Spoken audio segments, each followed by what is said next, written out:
ताबीज धू बाबा मुझको एक ताबीज देन, मुझको एक ताबीज देन। क्यों, क्या हुआ तेरा? मेरे घर में मैं हूँ मैं पर मेरी बीवी थे यार। তুই কি তো জন্য এসছিস? আমি থাক থাক, তুই কিসের জন্য এসছিস আমি জানি। ঠিক আছে সাধু বাবা, তাহলে আমি কিসের জন্য এসেছি তুমি বলো তো। তাহলে তোর হাতটা ধরে দেখি।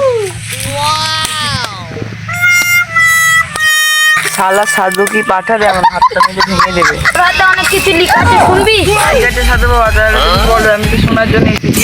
আমি বলছি তাহলে তুই শোন। আরে অতীতে কিনেছিল একটা টোটো, আরে অতীতে কিনেছিল একটা টোটো, তো তুমি তিনজন ছোট। কথা আছে গো সাধু বাবা, আমার কি আর ছেলে হবে না? আরে তুই কোনোদিন ছেলে জন্ম দিতে পারবি না। তাহলে মেয়ে জন্ম দিতে পারবো তো সাধু বাবা? তুমি ছাপা চুদা আছো নাকি? আমি বলছি তুমি ছেলে মেয়ে কিছু জন্ম দিতে পারবে না। ঠিক আছে সাধু বাবা, তাহলে আমি আসছি। ঠিক আছে দাও, রাতে